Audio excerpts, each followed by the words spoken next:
राजपूत रंधावा, कैसे मिलेगा बाबा बर्फानी का आशीर्वाद? आज हम चर्चा इसी पर करेंगे। वो पल, वो शुभ घड़ी आ चुकी जिसका बाबा बर्फानी के भक्तों को लंबे समय से इंतजार था। अमरनाथ यात्रा का श्री गणेश हो चुका है और भक्त बाबा बर्फानी के दर्शन का पुण्य पाने के लिए पहुंच रहे हैं। तो आज हम जानेंगे अमरनाथ धाम के महातीर्थ का सार, शास्त्रों में इसकी महिमा क्या है, क्या कुछ वर्णन किया गया, ये भी जानेंगे। शिव शक्ति के उस प्रसंग पर भी चर्चा करेंगे जिसका संबंध इस पवित्र गुफा से है। उस अमर कथा की बात करेंगे जो खुद महादेव ने अमरनाथ गुफा में माता पार्वती को सुनाई थी। साथ ही साथ इस महातीर्थ से जुड़े भक्तों के विश्वास, आस्था और जज्बे का एक नज़ारा भी आपको दिखाएंगे जो अगले 38 दिन तक घाटी में बाबा बर्फानी की भक्ति की अलख जगाएगा।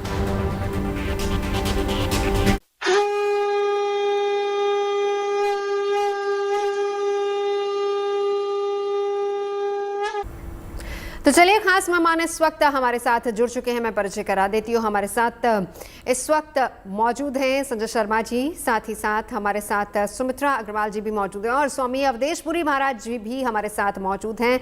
बहुत बहुत स्वागत है आप सभी का। सुमित्रा जी भी हमारे साथ जुड़ चुकी है। सुमित्रा जी, शुरुआत हो चुकी है और 38 दिन तक आस्था का मेला यूं ही हमें देखने को मिलेगा। जी बिल्कुल। अगर बात करती हूँ अमरनाथ यात्रा की, तो ये सिर्फ एक तीर्थ यात्रा नहीं है, ये आत्मिक शुद्धिकरण का अवसर भी है। प्लैनेट्स भी इसको फेवर करते हैं, नक्षत्र भी फेवर करते हैं, उस पर बाद में आऊंगी। सबसे पहले बोलना चाहूंगी, जब अगर शिव जी ने, पार्वती जी ने जब पूछा कि आप तो अमर हो, अमरत्व होने के लिए क्या करना होगा, तो शिव जी ने उन्हें बोला कि ठीक है, मैं ये स्टोरी आपको बताऊंगा। बट वो चाहते थे कि ये बहुत ही हिडन है, इंफॉर्मेशन सब तक नहीं जानी।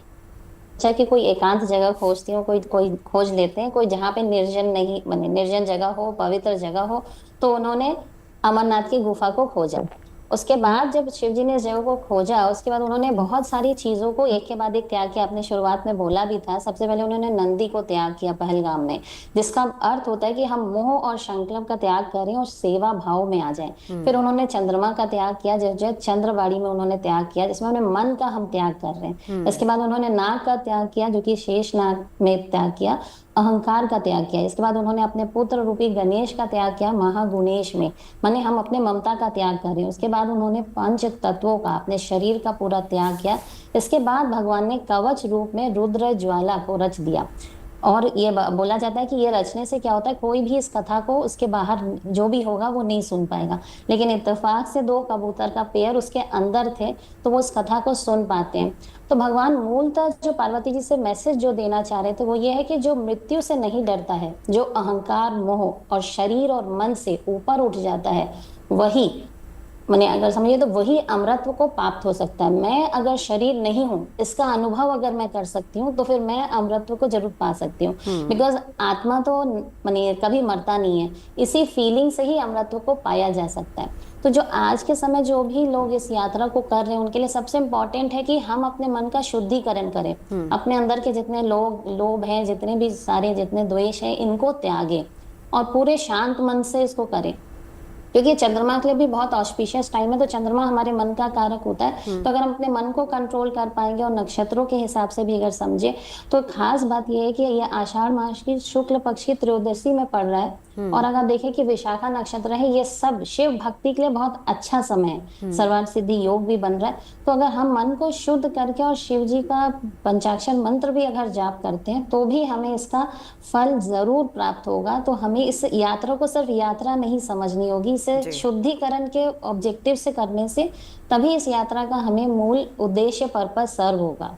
बिल्कुल। जब हम इस कथा को सुनते हैं आज की तारीख में, हम लोग अब कलयुग में जी रहे हैं, इसको अगर आज की तारीख में या कलयुग में देखा जाए तो वो अमृतत्व क्या है, एक आम इंसान के लिए वो क्या है?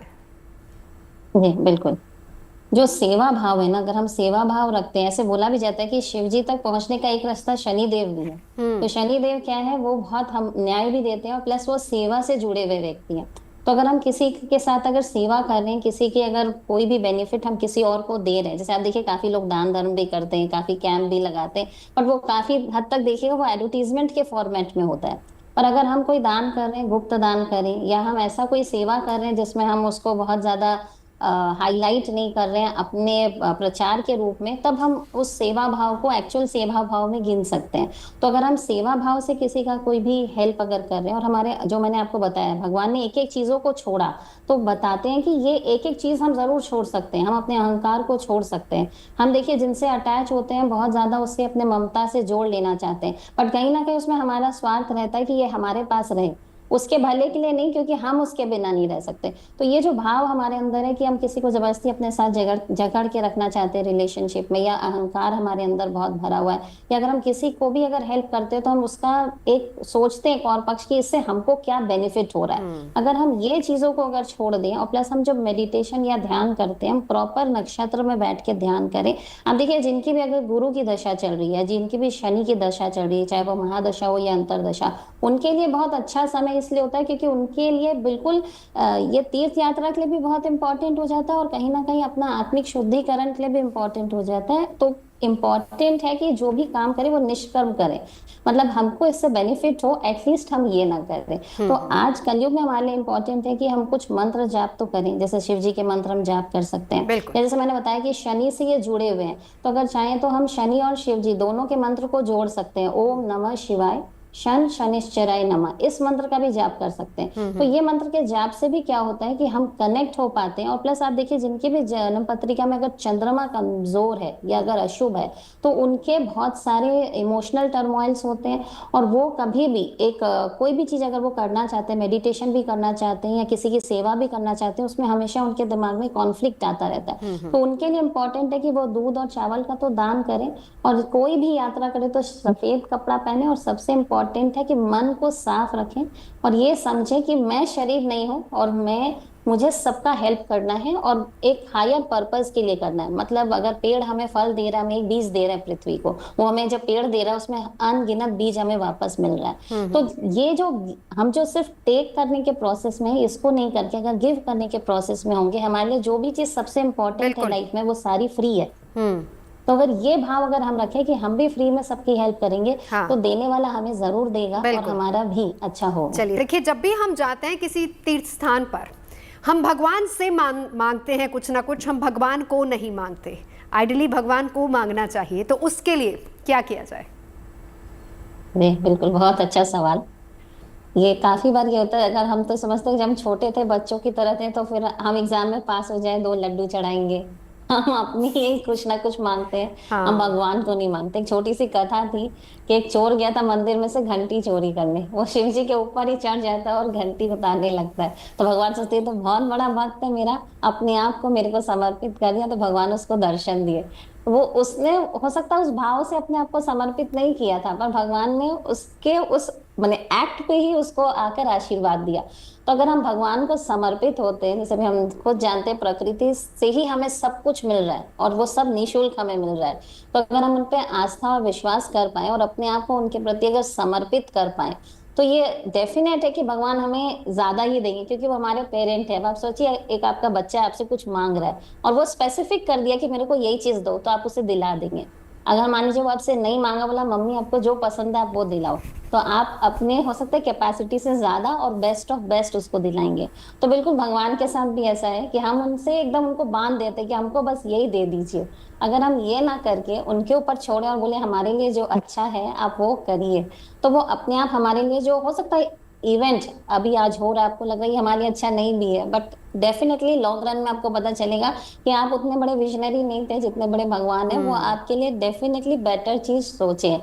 और जैसे कि बोलते हैं कि श्रवण जो है, इसमें क्या होता है, चंद्रमा की स्थिति बहुत शुभ रहती है, तो चंद्रमा ही कहीं ना कहीं हमें बहुत भटकाता है, हमें ये चाहिए वो चाहिए, या हम उनसे कोई चीजें मांग रहे होते हैं, उनसे लेने ही गए होते हैं। लेकिन अगर इस समय हम अपने चंद्रमा को बैलेंस करके अपनी मानसिक शांति के साथ अगर भगवान की आस्था या पूजा करते हैं और भगवान पे समर्पित होते हैं, तो डेफिनेटली भगवान हमें जरूर जितना हमारा एक्सपेक्टेशन है उससे बहुत ज्यादा देंगे, क्योंकि हमारी सोच हमें बहुत केंद्रित और लिमिटेड कर देती है। बिल्कुल, बट वो और इसीलिए कहते हैं ना कि भरोसा बहुत जरूरी है, भगवान पर भरोसा और विश्वास, और यही एक डोर है जो बांधे रखती है। बहुत बहुत शुक्रिया तमाम खास मेहमानों का हमारे साथ जुड़ने के लिए। पवित्र अमरनाथ यात्रा की शुरुआत हो चुकी है और तमाम तस्वीरें भी हम आपको दिखाएंगे, और बड़ी और महा कवरेज लगातार गुड न्यूज टुडे पर जारी रहेगी। रुकेंगे एक ब्रेक के लिए, आप रहिए हमारे साथ।